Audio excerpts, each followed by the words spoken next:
Premier ministre Abiy Ahmed a souligné que chaque nation devrait utiliser l'intelligence artificielle comme indicateur de résultats et objectifs.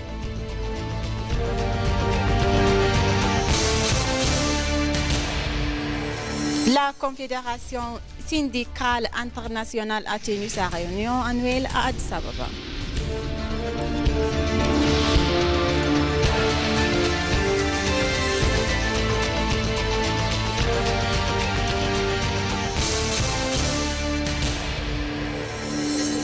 Bonjour chers téléspectateurs et bienvenue sur ABC, c'est notre journal d'aujourd'hui du 3 décembre du mercredi. Donc c'est moi Samra Godado avec le journal, restez avec nous.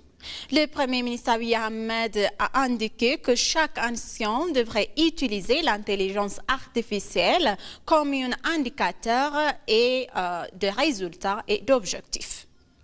Il a décrit les secteurs numériques comme un facteur de connexe et a indiqué que le gouvernement s'efforce de développer l'identification numérique et les services bancaires, mobiles et les moyens de paiement modernes.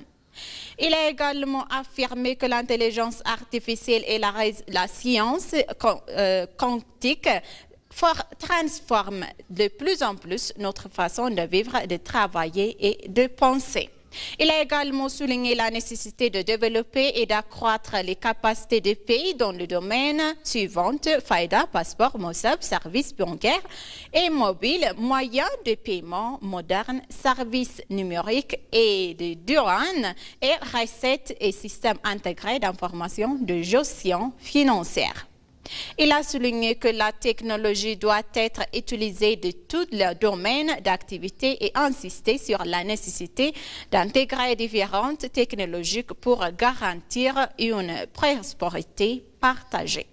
Le Premier ministre a également déclaré que chaque nation et chaque secteur devrait se fixer un objectif en matière d'utilisation de l'intelligence artificielle.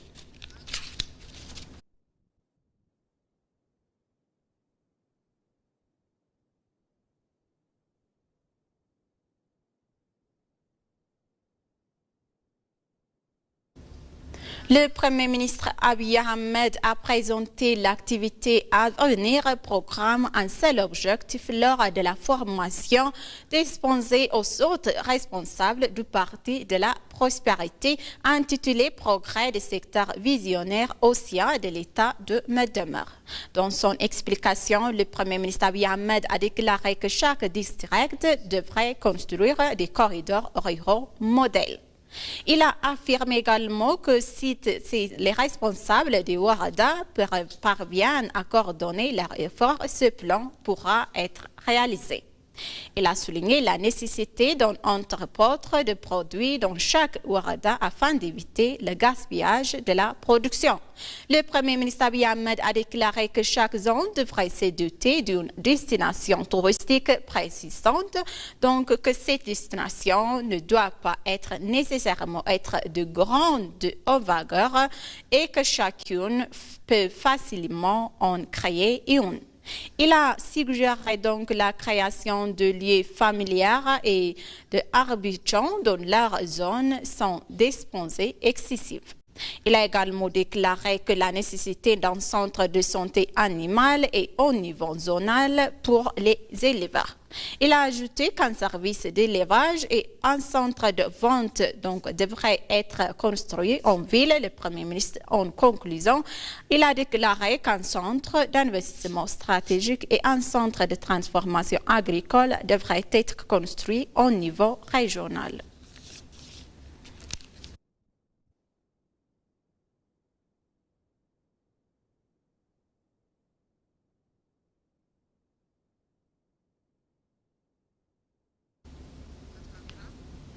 Le vice-premier ministre et vice-président de la Parti de la prospérité Adam Farah a inauguré à Addis Ababa la 37e Assemblée générale de la Conférence syndicale internationale, une première en Afrique. Sur les réseaux sociaux, Adem Farah a déclaré que l'Éthiopie est attachée une grande importance aux principes de paix, de liberté civile, de justice, de participation démocratique et de respect du droit international défendu par le mouvement syndical international. Il a indiqué que la conférence devrait permettre d'examiner en profondeur les défis et les solutions auxquels sont confrontés les travailleurs et les employeurs du monde entier et de définir les orientations futures grâce à la coopération et à la coordination entre toutes les parties prenantes. Il a affirmé que la conférence des syndicats éthiopiens s'efforce de remplir sa mission de manière à accélérer le développement, à créer une société de justice et à bâtir une Éthiopie pacifique et prospère. Adem Farah enfin a souhaité à la 37e Confédération des syndicats un congrès fructueux et un agréable séjour aux invités à Addis Ababa en Éthiopie.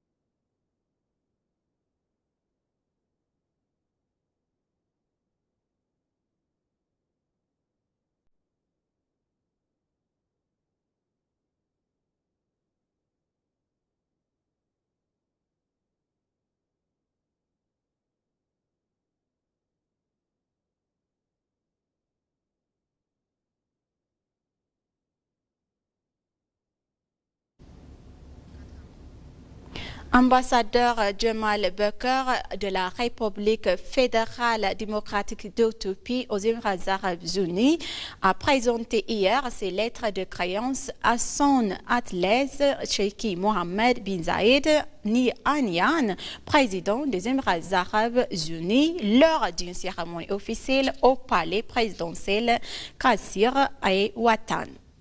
L'ambassadeur Jamal Beker a transformé les salutations chaleureuses et les meilleurs vœux du président Haïle Selassie et du premier ministre Abiy Ahmed au président, au gouvernement et au peuple frère des Émirats arabes unis. L'ambassadeur Jamal Beker a également profité de cette occasion pour adresser les plus sincères félicitations et ses meilleurs vœux à l'occasion du 45e anniversaire de la fête nationale des Émirats arabes unis. Lors de la cérémonie de remise des lettres de créance, l'ambassadeur Jamal Beker a affirmé l'engagement indéfectible de l'Éthiopie à renforcer les partenariats stratégiques entre les deux actions dans des secteurs clés. Selon Altesse Cheikh Mohammed bin Zayed, donc a chaleureusement reçu les lettres de créance et adressé les meilleurs vœux à l'ambassadeur Jamal pour un mandat fructueux. Le président des Émirats arabes unis a souligné l'importance que son pays accorde à ses relations avec l'Éthiopie. Il a également réaffirmé le soutien indéfectible des Émirats arabes unis au développement, à la prospérité de l'Éthiopie, ainsi qu'en son rôle moteur de la promotion de la paix et de l'intégration régionale.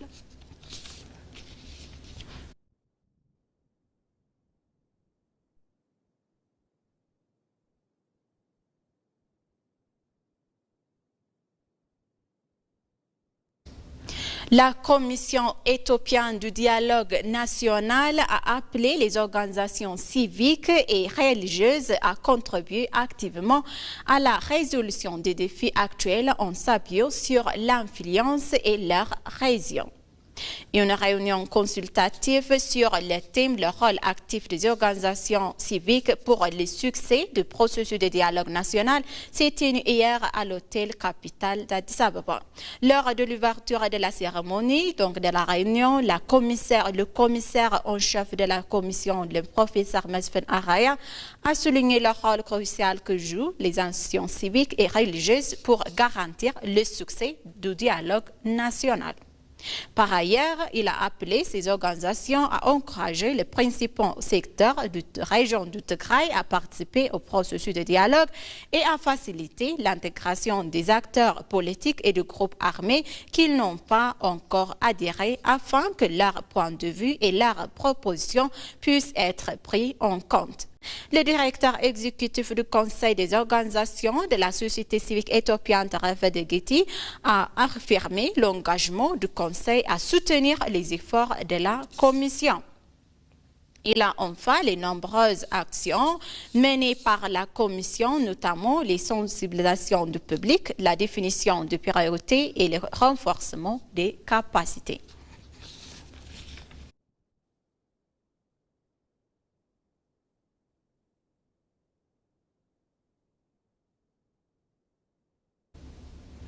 Lors de l'ouverture du sommet consacré au marché des capitaux tenu hier à Addis Ababa, le ministre des Finances, Ahmed Shide, a rappelé que la mise en place de l'un marché des capitaux solide, bien encadré, représentant un instrument essentiel pour avancer davantage l'Éthiopie dans l'architecture financière internationale. Il a insisté sur la nécessité d'une coordination efficace entre les institutions nationales, chacune détient donc une responsabilité spécifique dans la construction d'un environnement financier digne de confiance. Le ministre a également affirmé que le développement de ces marchés ne se limite pas à financer des projets ou des entreprises. Il s'agit de soutenir l'avenir même de l'Éthiopie, un avenir fondé sur la stabilité, l'inclusion et la durabilité. De son côté, le gouverneur de la Banque nationale d'Éthiopie, Yokta Kalin, a rappelé que l'accès au capital demeure l'un des moteurs essentiels de la croissance et de l'expansion du secteur privé.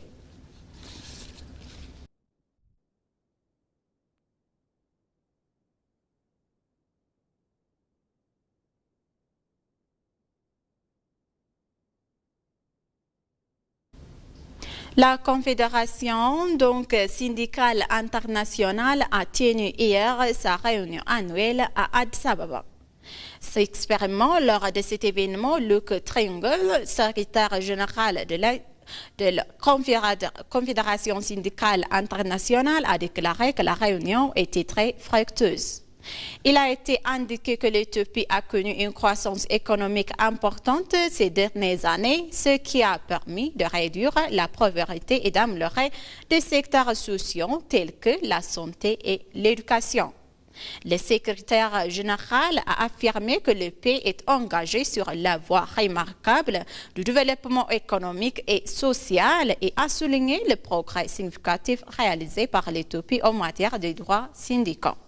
Le président de la Confédération éthiopienne des syndicats, Kassaon Folo, a déclaré que le gouvernement éthiopien et le peuple éthiopien œuvrent de concert pour créer des emplois verts, développer des capacités industrielles, promouvoir l'énergie renouvelable et renforcer l'économie nationale. Il a affirmé que les actions transformeront des conditions de vie des travailleurs et de la population en général et jeteront des bases d'un environnement de travail et de vie favorable pour les générations futures.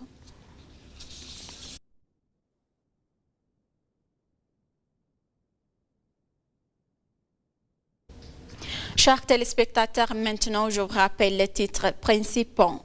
Le Premier ministre Abiy Ahmed a souligné que chaque nation devrait utiliser l'intelligence artificielle comme indicateur de résultats et d'objectifs.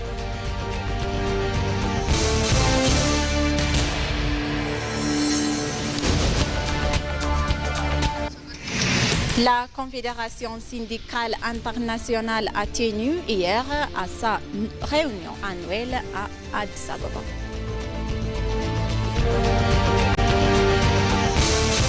Merci, chers téléspectateurs, d'avoir resté avec nous jusqu'à la fin de notre journal d'aujourd'hui. Je vous souhaite donc une bonne journée.